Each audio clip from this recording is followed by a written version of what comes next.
Hello, this is Ross from the Academy of Medical English, and in this video we're going to be grading the letter of one of our Facebook fans, Al Salt from Oman.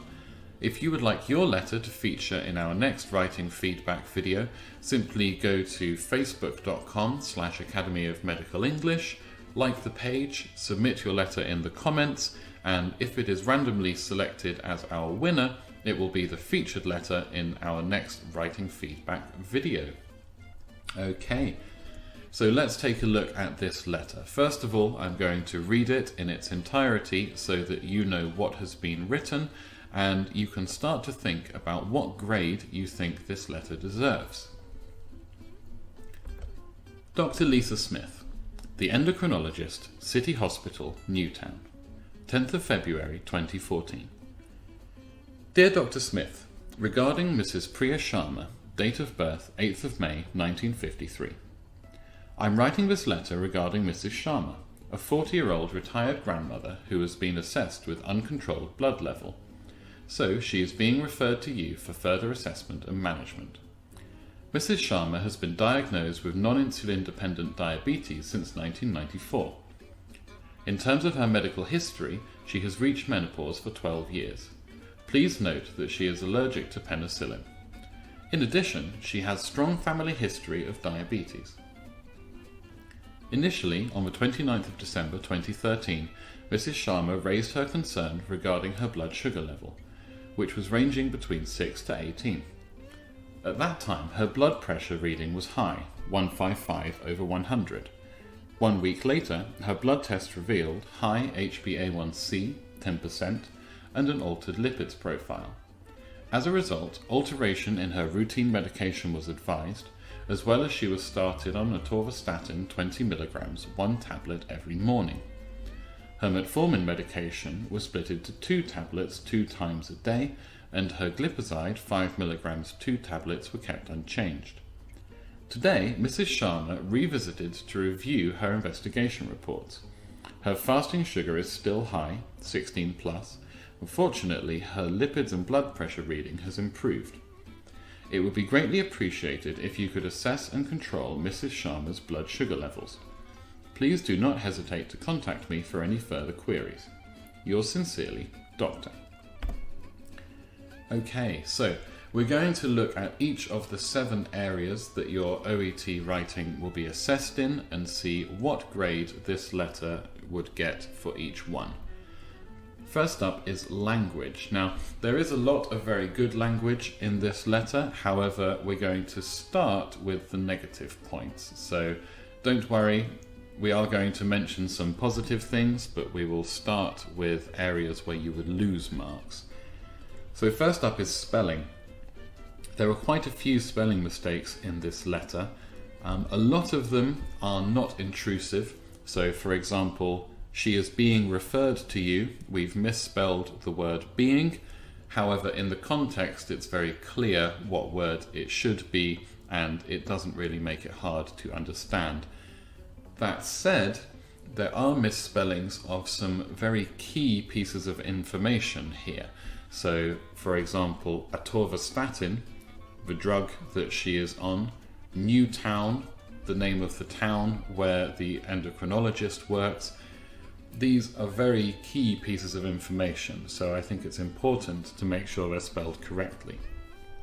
Next up, there are some errors which would cause confusion probably, such as here, uncontrolled blood level. Of course, what's meant is uncontrolled blood sugar level. However, by leaving out the word sugar, we just have the image of some poor woman who is swelling up like a balloon because she's got so much extra blood in her.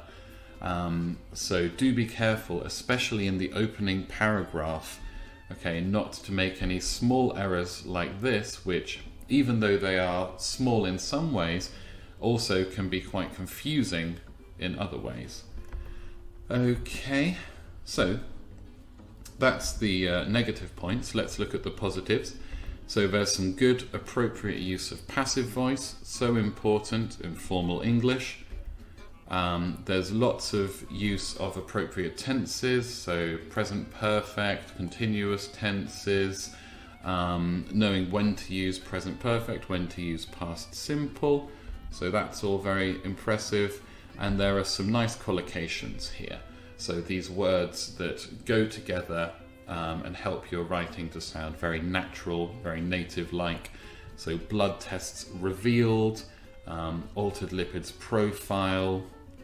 Okay, all of these, little pairs or chunks of words really help to add to the naturalness of your writing, and thus make it easier, or simply it's easier to read for a native because you're used to seeing words in these patterns. Okay, so that's a 5 there. Not bad. Remember, this is out of 7, not out of 10, so 5 still a decent score. Next up we have the organisation. So I think the writer did very well when it comes to organisation. We've got the form of a letter here, okay, the obvious stuff, the address, the date, the subject line. We've got clear paragraphing, which takes the information required and organizes it chronologically, starting with the oldest information, going right up to the most recent visit. So everything flows very logically, and it finishes by reiterating what it is that the endocrinologist is supposed to do. So overall, very well organized letter, full 7 out of 7 there. Congratulations. Next up we have genre and style. So again, I think the writer did very well when it comes to genre and style. The register and the tone of the letter are very appropriate. Okay, they are respectful and formal, as you would expect from two professionals communicating. It uses some very natural chunks. So I am writing regarding, referred to you for further assessment.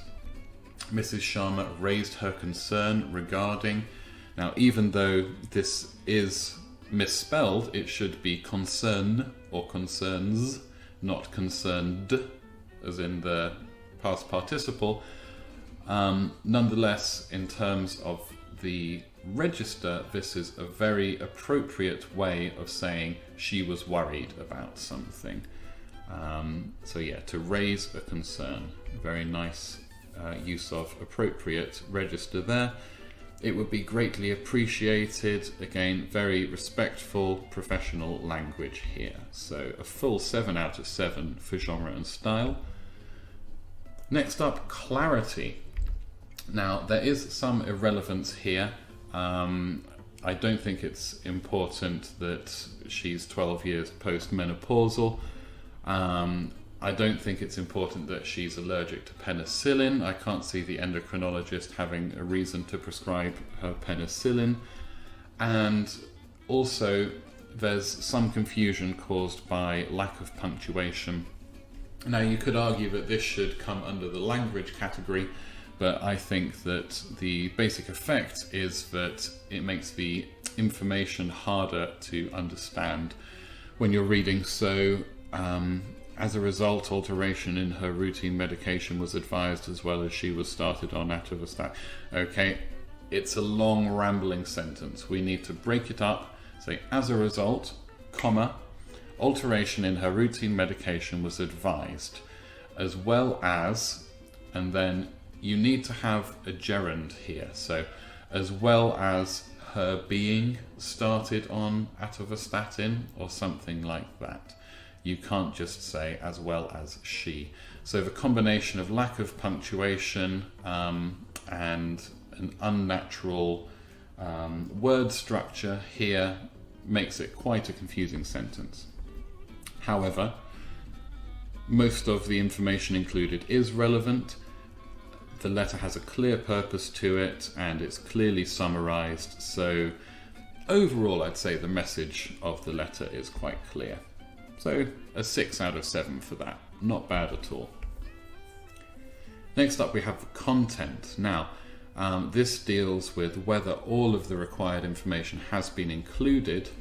and there is some relevant information missing. For example, the fact that she recently had an eye test, the fact that she has a BMI of 24, for example.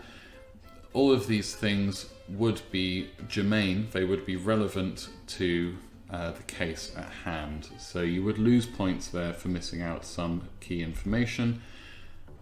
And also, she's not 40 years old. We have conflicting information here. Her date of birth is correct, 1953, which would make her 60 at the time of writing. Now, yes, this is a silly mistake, and a 40-year-old retired grandmother does kind of set alarm bells ringing. However, you don't want the writer to have to go back and check, look at her date of birth, and figure out what's going wrong here. So it's quite a key piece of information that's been got wrong in quite a confusing way in the opening paragraph. So you would lose points there, I'm afraid. That said, most of the relevant information is included, so I would say a 4 overall for content. Next up we have purpose. Now, purpose is graded out of 3 points, not out of 7, and it essentially refers to whether in your opening paragraph you have managed to concisely state the case and state what you want the person reading the letter to do. So the key thing I think that's left out here is that she has diabetes. This is mentioned in the second paragraph, but really it's key to understanding the entire situation, and much more important than, for example, the fact that she's a grandmother. So diabetes in the first paragraph. Other than that, it's good. Yeah, it does a good job of introducing the case and making the reader aware of what it is they're expected to do. So 2 out of 3 there, not bad at all. So if we look at the scores in each of the areas and add them up, we've got a raw score of 31 out of 38, which translates into 410. So a passing score there. Congratulations, Alsat, for your work. And yes, as I say, if you'd like your letter to feature in our next video, simply go to our Facebook page, facebook.com/Academy of Medical English. Give us a like, submit it in the comments, and who knows, it could be your letter we look at next time. So that's all from me. Thank you for your attention, and bye for now. Did you know the AME now offers a writing feedback service to help you prepare for the OET? Head to academyofmedicalenglish.com to find out more.